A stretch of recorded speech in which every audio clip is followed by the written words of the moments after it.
नाजरीन, मैं हूं नीलम नवाब। आप देख रहे हैं PKN न्यूज़। नाजरीन, सबसे पहले खबर शामिल करेंगे। पंजाब फूड अथॉरिटी का गोंदलान वाला रोड पर वाक़या मारूफ बिरयानी दाल चावल पॉइंट पर छापा। मज़ीद तफसीलात सरदार ताहिर महमूद की इस रिपोर्ट में।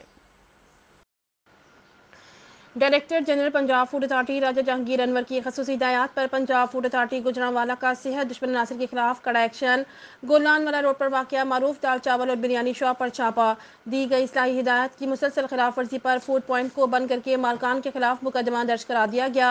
राजा जहांगीर अनवर के मुताबिक इंतहाई गंदा वॉशिंग एरिया और चूहों मक्खियों की भरमार पाई गई। इस्तेमाल शुदा ऑयल को दोबारा इस्तेमाल करने और ममनुआ खुले रंगों के इस्तेमाल पर कार्रवाई अमल में लाई गई। गंदे और टूटे फ्रीजर में अशिया की स्टोरेज और खाने पीने की अशिया को जमीन पर रखा गया था। मजीद बयान उनका कहना था कि नाकिस गैर मयारी खुराक इंसानी सेहत के लिए इंतहाई मुज़र सेहत साबित होती है। खुराक का कारोबार करने वाले पंजाब फूड अथॉरिटी कवानीन पर अमल दरामद यकीनी बनाए। बसूरत दीगर खिलाफ वर्जी पर सख्त कानूनी कार्रवाई अमल में लाई जाएगी।